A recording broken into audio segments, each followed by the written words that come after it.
What up, world? Welcome back to Dog Talk. I'm your host, Sporty Black. Post game, Georgia and Florida. Big win for the Dogs. Second year in a row. We stomp all over the Gators. And it was just a great victory. I enjoyed every second of it because those Florida fans, oh man, they've been doing so much trash talking.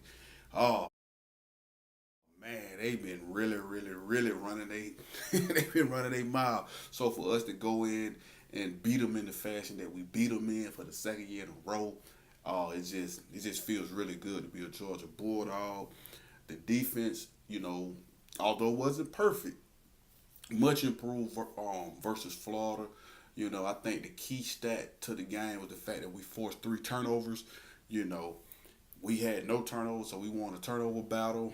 Offensively, the first half we still was kind of sluggish, had three straight three and outs, but the fact that we was able to establish the run and then Jake Fromm was able to bring us balance as he was able to connect with his receivers.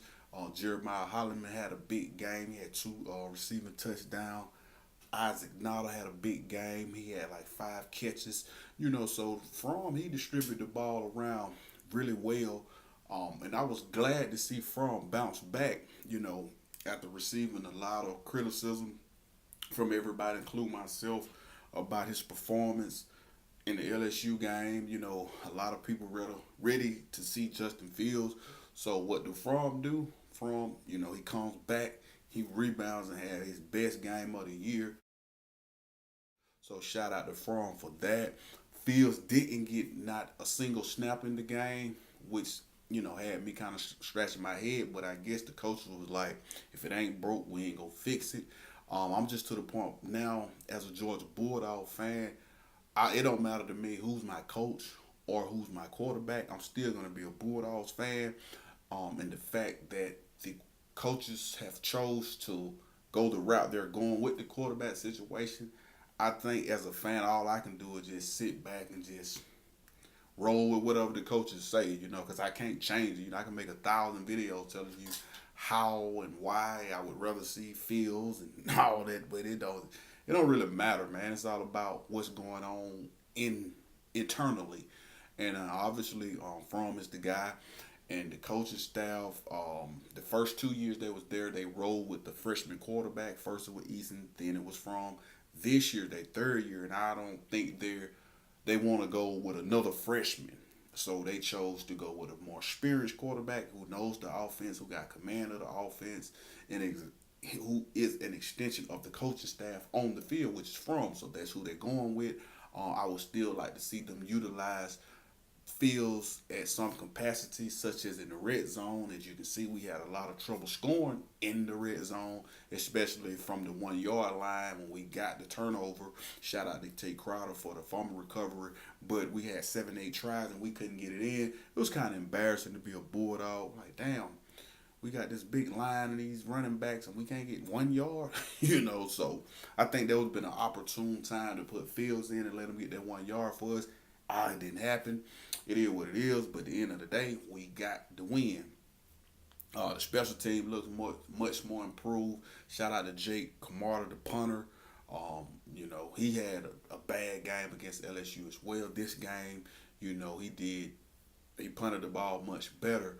So shout out to the running game. Shout out to Jim Chaney for, sticking with the run because I think me and a lot of other fans and critics feel that Chaney got away from the identity when he went away from the run against LSU because the run was working and Fromm was off, but they had Fromm throw the ball over 40 times, right? So this is more of the formula for success for the Dogs.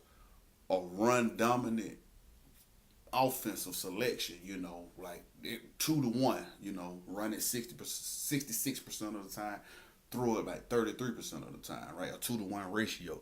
But we got back to our identity. We ran the ball for like 189 yards.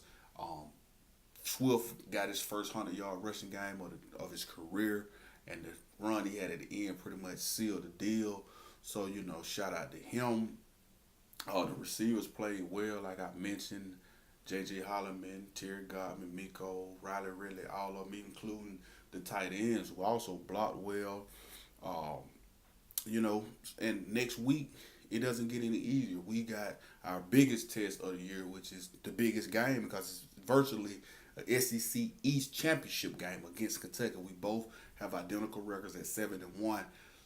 So the winner of this game controls their own destiny in the East, and it's basically an elimination game. The winner moves on. You know, winner wins the East, and unfortunately for us, it's in Kentucky.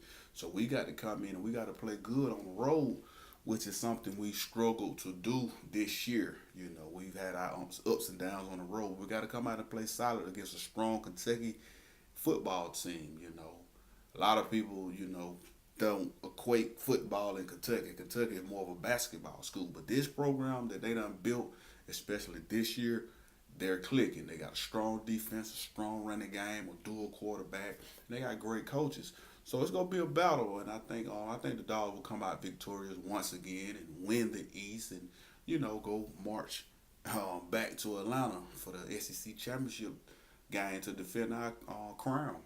And this Tuesday, the first college football playoff rankings will be revealed.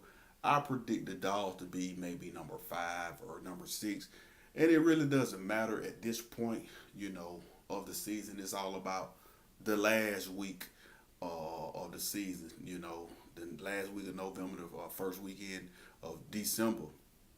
After the SEC championship game, that the final rankings is what matter, right? But this kind of like jockeying for pole position. So, like I said, the Dogs will probably be 5 or maybe 6. I don't really know. We'll see Tuesday, right? But once again, just shout out, man. Shout out to the Dogs. Shout out to the coaching staff. The team showed great character to really just come out and come back and rebound. From that last performance they had against LSU. I think the bye week really helped us out to get back to who we were, get healthy, and come with a good game plan against Florida. Although it wasn't the best game, but it was a good game, especially in the second half. We outscored them like 23-3 at one point. After they went up 14-13, we finished the game on a 23-3 run.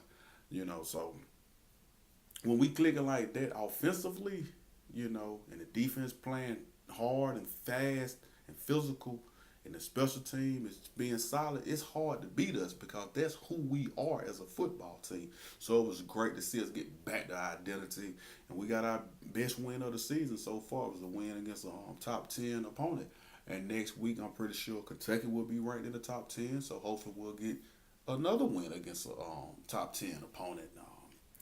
But I'm Sporty Black. If you're new to the channel, you make sure you hit that sub button. I'm trying my best to get to 5K and then eventually 10K, right? So y'all help me out with that there, man. But that's pretty much all I got to say. Other than, man, go Dogs and keep chopping wood, man. We'll keep the main thing, and we just go focus on our next opponent, man. I'm out.